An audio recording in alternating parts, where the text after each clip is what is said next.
In the American state of Virginia, in the foothills of the Blue Ridge Mountains, is the sleepy country town of Washington, with a population of just 133 people. It's an unlikely location for a restaurant that has achieved AAA's highest award, the 5-star Diamond, 27 years in succession.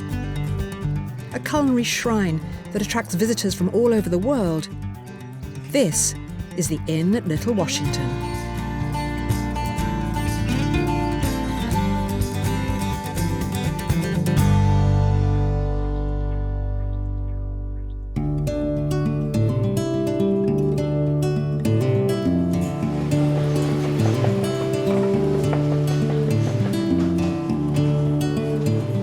If you just sort of let yourself dream and you work very hard and you put all of your energy and focus into one thing and you sacrifice the rest of your life, dreams can come true.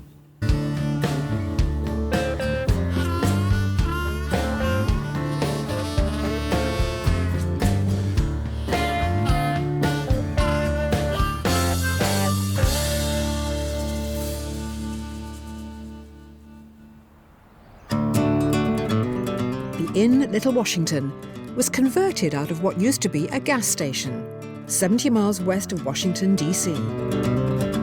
At a minimum, the average person drives 2 hours to get to us. That's a big commitment of time. It's rare and unusual to find a phenomenon like this going on in such a rural area. The fact that it's geographically resembling parts of England made it seem more like an English country house. We like to think that it's a stage set and it's a fantasy. Chef and hotel owner Patrick O'Connell was a teenager when he stumbled upon the obsession he would make his lifelong career. The first job I ever had was in a restaurant at age 15. It's an addiction that immediately takes hold. It's something about restaurant people. They're unusual, they're eccentric, they're fun, wild and crazy. Definitely not normal. And I felt I had found my people. When I go into transforming food into something, I feel like it's a magic act. 110 staff work at the inn, nearly as many as the entire population of the tiny town. When people ask me to describe the restaurant or what goes on here, I start to sweat. You have to experience it, you have to feel it, you have to surrender to it. And no matter who you are, it will probably get you. Patrick began the creation of his fantasy hotel-cum-restaurant in 1980. At first, he struggled to have his design ideas realized. We were dealing with a local architect whose favorite color was white. And I said, we may have a problem. So I pushed him and he said, well, if you insist, I have a friend living in London who's absolutely mad, and I'll see if she has any thoughts or ideas. That friend was artist and designer Joyce Conway Evans. A collaboration that began 40 years ago continues to this day. Patrick will ring and say, we're about to decorate a room. I set up my drawings. They grow a bit bigger as the painting progresses. I create really the basics, and then Patrick does the enrichments with his impeccable taste and his choice of things that complete the interiors. The design of the restaurant, of course, is very important, and you need to think about it, because if you do not think about it and you design it wrong, this is going to impact negatively on the guest experience forever until you change it. So you've got to think about it always from a guest perspective, and you've got to think about it long term. When diners first come in, they're stunned, overwhelmed by all the detail and the opulence of the decor. We like to do slightly over the top, which is, I think, a good thing to do. There's silk on the walls.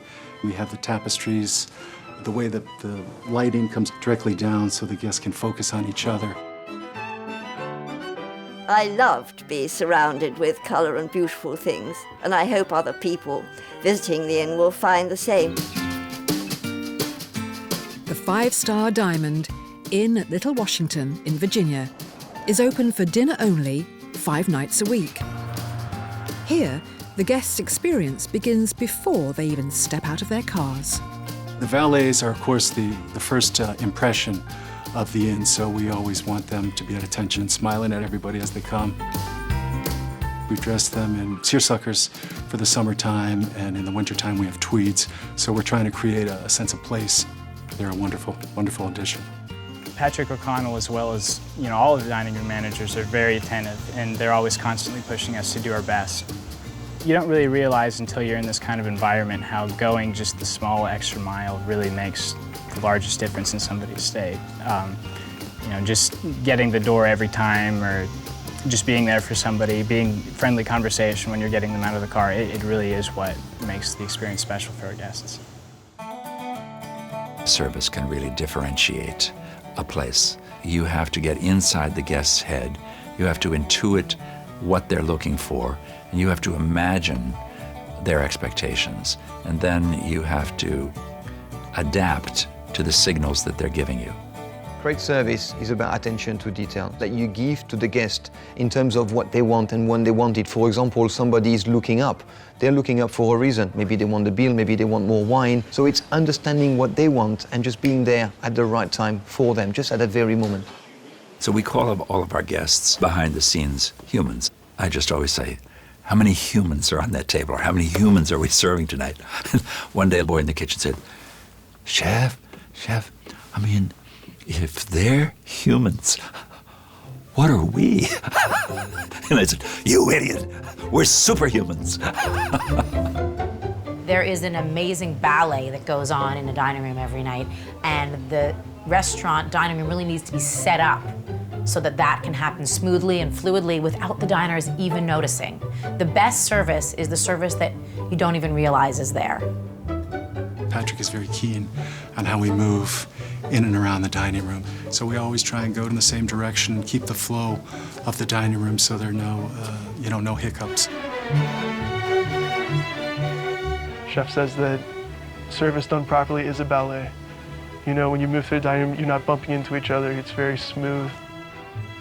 He brought in a professional ballet teacher, very, very talented dancer, and he worked with a lot of the staff members on being graceful. Chef likes to say that when you're watching a ballet, nothing seems out of place until someone does something wrong, and then you really notice it.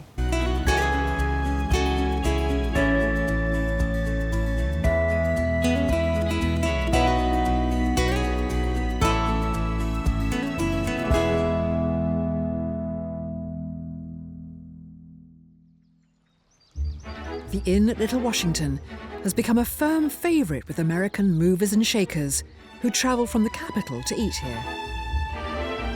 We get a lot of politicians because we're in proximity to Washington, D.C., and we get our share of the glamour quotient. Over the years, we've had a lot of actors and actresses, Jack Nicholson, Ryan Reynolds, Warren Beatty. Normally we wouldn't serve lunch, but we actually opened up for Barbra Streisand. She came and had lunch one afternoon. It's always a buzz. The room always loves it. There's just that little frisson that happens when somebody who's recognized by everyone walks through. We certainly have had a lot of celebrities. The ballet is particularly perfect on those nights. Patrick's exuberant and lavish take on grand British country house design extends even to the kitchen. After transforming the building into an English country house, it seemed only right that this should look like the original kitchen. I called Joyce, our designer, and I said, Joyce, have you ever done a kitchen before? And she said, no, but I'd love to have a go at it. I'd always been very inspired by certain kitchens I'd seen in country houses where they'd used tile work to a great extent. She channeled the dairy room at Windsor Castle, which was where the cheese was made, all in blue and white tiles. if you see the drawing of the kitchen and the completed result, the interpretation is remarkable.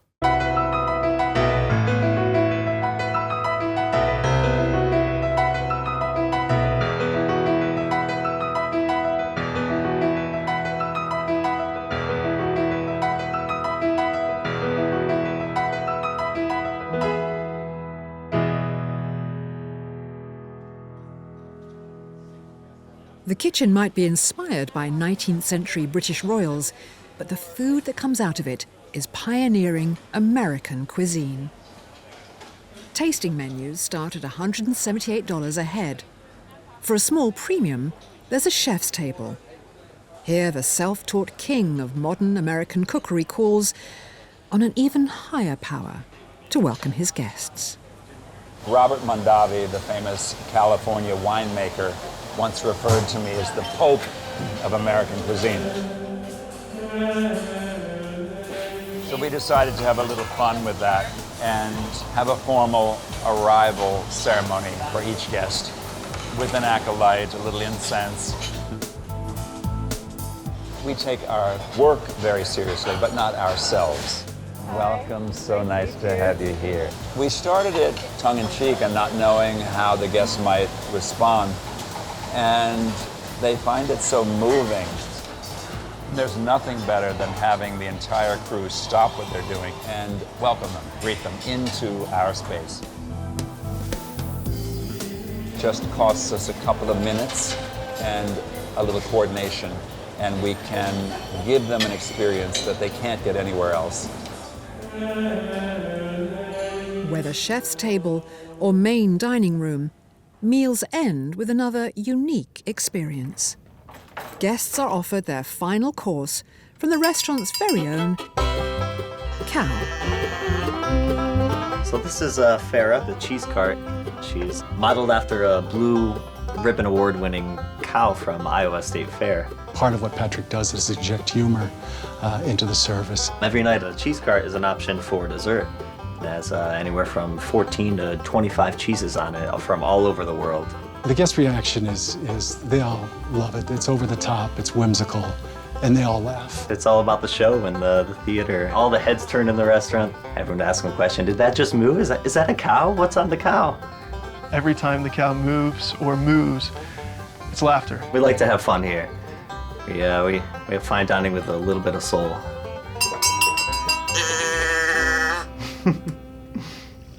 People always ask me what makes the perfect dining experience, because it's not just about what's lying on the plate. It depends on who you're there with and whether they've made you feel welcome. From the kitchen to all the waiters, you have to feel they want you to be there and they want you to have a good time.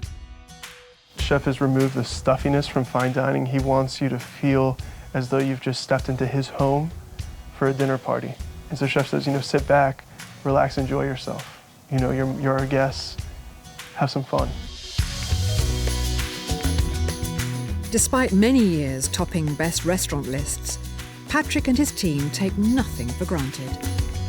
We're all looking critically at our work. I think that's been an essential component to our success.